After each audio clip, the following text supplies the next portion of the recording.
everyone, and welcome to Inside Dakar and day 6 of the Dakar Rally 2022. Today has been stage 5, the first of 2 loop stages in the city of Riyadh before all the crews and the teams get a rest day on Saturday. Now, today started really well for all 3 crews and their Audi RSQ e-trons. They were all fast from the start, proving the pace of the car. But unfortunately, some bad luck has hit today. But the big story of the day is team spirit, and we will bring you much more on that story as the show goes along. Now, Stefan Moser is out there in the desert, our roaming reporter speaking to everyone, and he is right now with our best placed Audi driver, Mattias Ekström. Yeah, he's the best placed Audi driver, and he has a special experience today in the sand, not in the desert, but only in our bivouac. I saw Tom Coronel with you. And what's happened afterwards? Could you explain? We have a picture in behind, what you people could see right now. What's happened over there? I think there is a little history to this. I mean, Tom, he is a great guy working for Dutch television. And last year he had a competition to compete against people in the paddock. And he asked me to drive a remote control car race against him. And I pretended stupid, as I wouldn't know. And then we did the race. And in the end, I managed to overlap him once and do 1 lap rearward in the same amount of laps that he did. So I think he was a bit humiliated and was not.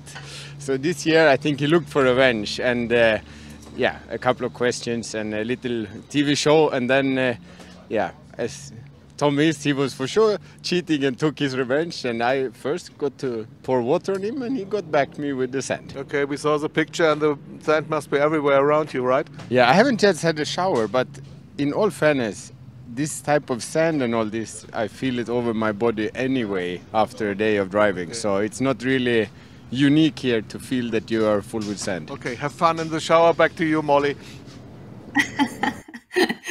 That was a great story. Thank you for that. Now let's have a look at what the drivers have been through today. Here is a look at the route for today. Stage 5 is the first of 2 loop stages while the crews are based in the city of Riyadh, starting and finishing in the same bivouac.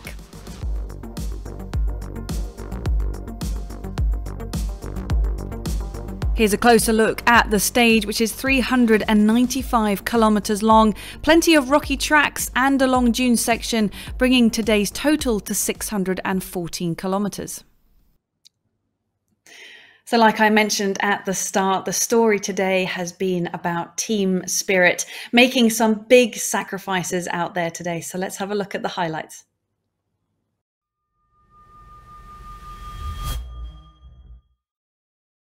It was a day of mixed emotions for Team Audi Sport at the 2022 Dakar Rally. All 3 Audi RSQ e-trons were setting fast sector times in the first of the 2 loops around Riyadh.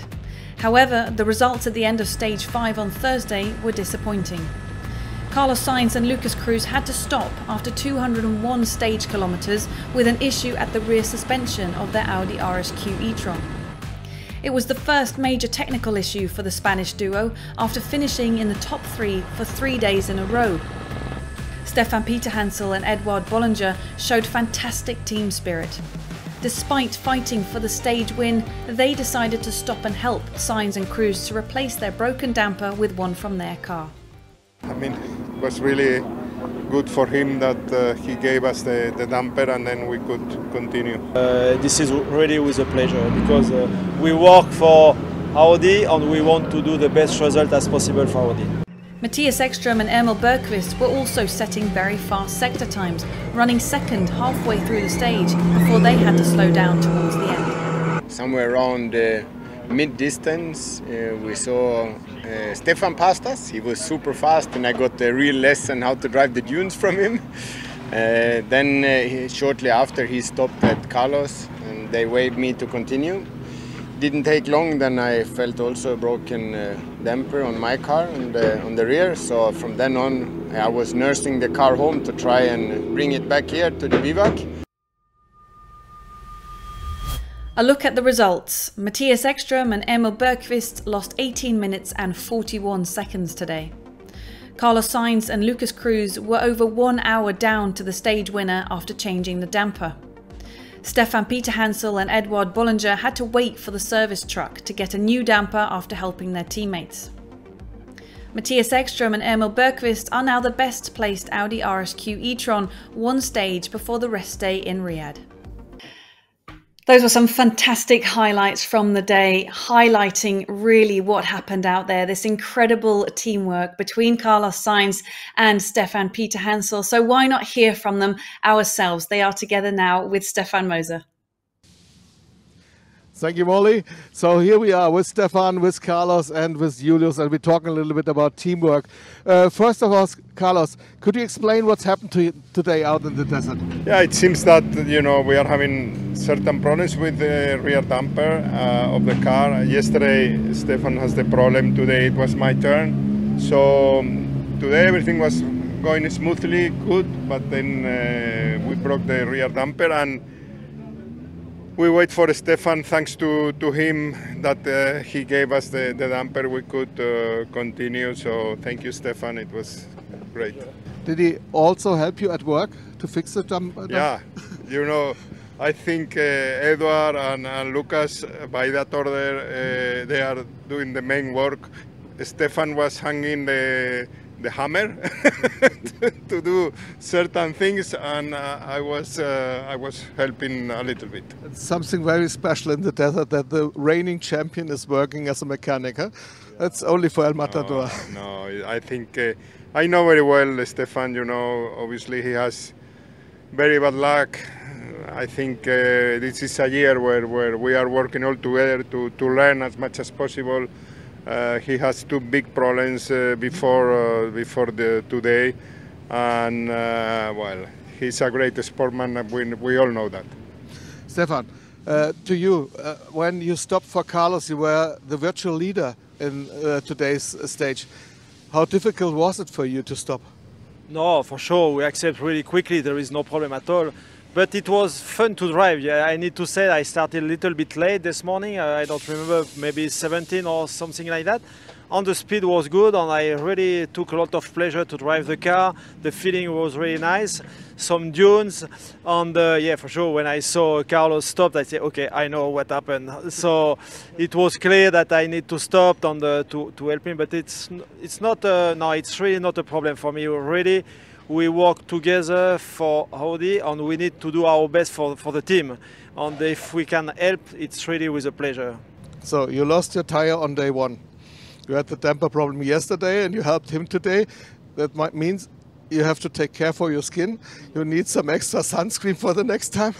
Today, no, tomorrow I will take a sun cream, you know, because I took a sun. Yeah, for sure. For me, it's not really common to 5 days of racing. On 3 times, it was necessary to wait for the trucks, for the truck. But at the end, this is a race. We learn a lot. We learn a really lot on concerning all the powertrain. You know, the electric engine. We are really happy with that. No problem at all. We cross the finger because we never know. But no problem with all the system of electric engine. So this is really good. What does it mean for tomorrow? Flat out for everybody? For me, if I can win a stage, I will do it for sure. But for you, Carlos, I don't know. No, I think again, you know, tomorrow is the last day before the rest day. I think it's important to arrive to the rest day, but you can be sure, Stefan and myself, we will go flat out to try to win another stage for Audi in this first Dakar. Thanks, Carlos. I have to ask Julius, you must be very proud today. But this is we're always talking about teamwork and everything like that. But this was a perfect example today, wasn't it? Yeah, I mean, we always talk about winning, to be competitive, to go for being the fastest. I mean, Stefan said he was had a good pace today. I mean, he was flying through the desert, yeah.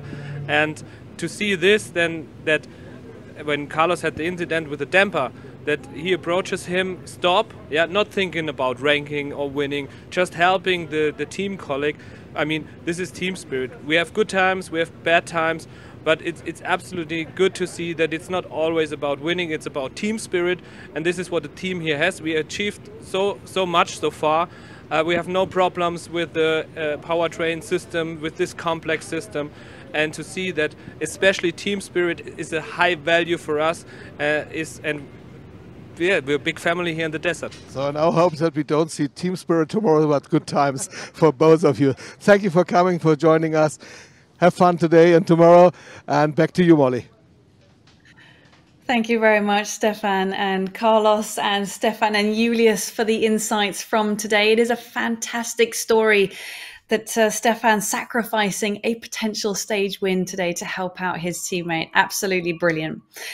Now, it's not only the cars that take a lot of hard hits out there in the desert. They do soften a lot of them, but the drivers and the co-drivers as well definitely get many hard hits inside of the car, meaning that they also need to be taken care of after a long day out in the desert. Have a look at this.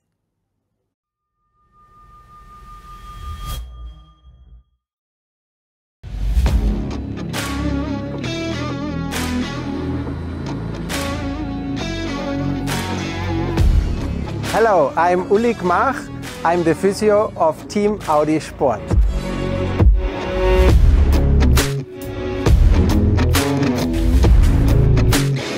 To work in a tent actually is a little bit different. Here it's cold, then it's hot, then it's windy, then it's stormy, then you have sand. But this makes it somehow also interesting. I have to prepare them every day, losing some blockages in the cervical spine or in the thoracic spine. They have a lot of impacts, they have a lot of jumps. A vertical whiplash, what they get, so a lot of compression in their head, in their spine, but in a vertical way. The co-driver has the problem that he cannot look and concentrate where the track is going. He has to concentrate on the road book, and that means they are more stressed in their bodies actually. It's like the maintenance of the drivers, what the mechanics are doing for the car.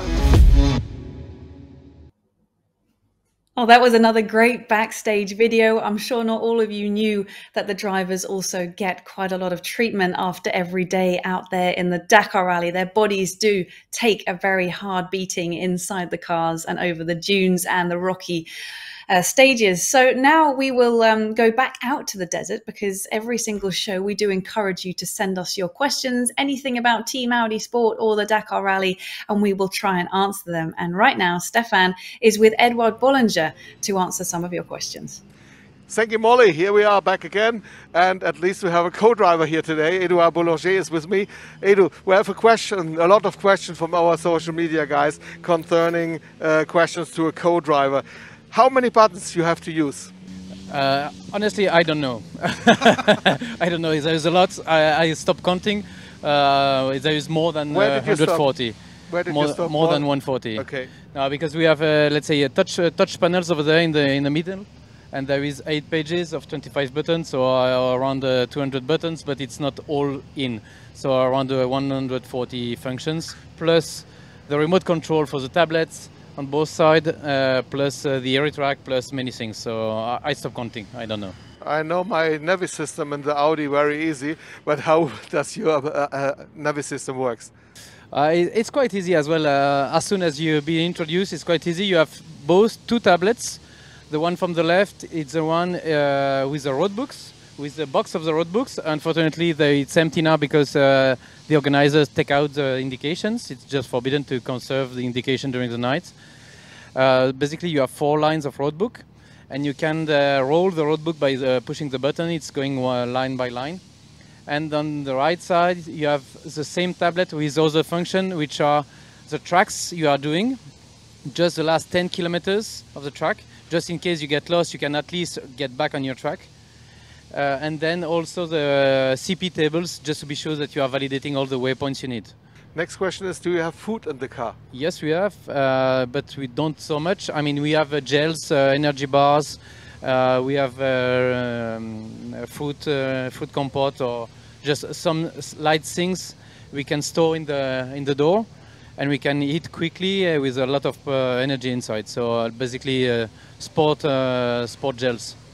And the last and most interesting question of today is, what are you doing when you need a toilet during the stage? It's really depending on the moment. I mean, once on the transfer, for example, of course, you can stop anywhere in the desert and find a place that suits you. But of course, once the chronometer is on, yes, there is no more time to stop for that. And this is why some drivers are using pumpers, really. But it's not, honestly, it's not so easy to be able to do so.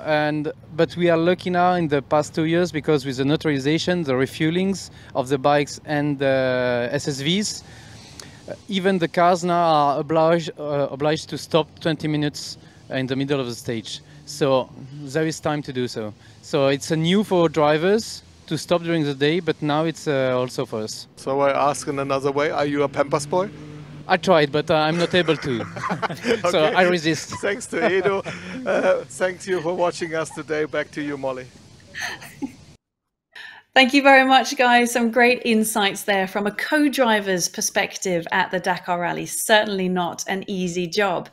Now, motorsport has been an integral part of Audi's history, and today's wiki video tells all about that.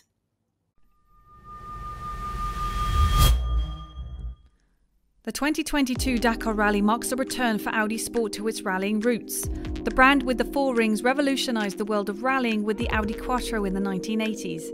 In the World Rally Championship, Audi claimed 2 drivers' titles as well as 2 manufacturers' titles. Then Audi took the Quattro to America and dominated the American racing scene at the end of the 1980s, before taking DTM by storm with 2 titles and scoring multiple Super Touring crowns, including a clean sweep in 7 countries in '96. After beginning its era in sports car racing and winning Le Mans 10 times, Audi brought Quattro back to its racing factory program, and it became the first hybrid to win Le Mans and remain unbeaten for 3 years.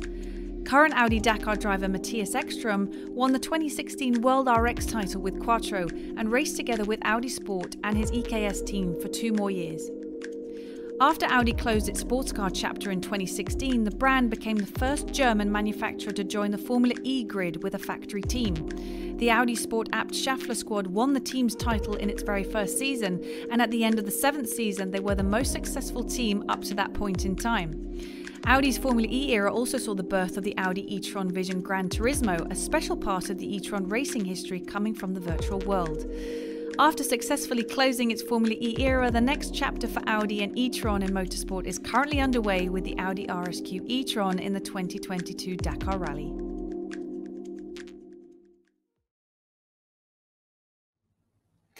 A fantastic history to look back on, and now Audi has moved on to its 7th motorsport discipline. Right, let's have a look at what's in store in the coming days as the drivers stay in Riyadh until Saturday. The next stage is stage 6, the second of 2 loop stages, while the Cruz are based in the city of Riyadh. A closer look at the stage. The beginning has many intersections which can make the navigation even more tricky. The stage 348 kilometers long and the day's total 562 kilometers. Well, that brings us to the end of the show. We hope you've enjoyed watching. Keep those questions coming across all of Audi Sports social media channels. And tomorrow is a new loop stage. Let's see what the drivers can do then. The team spirit is certainly there. So let's see if we can also get a great result on tomorrow's stage. We'll be back with all the highlights and the interviews. See you then.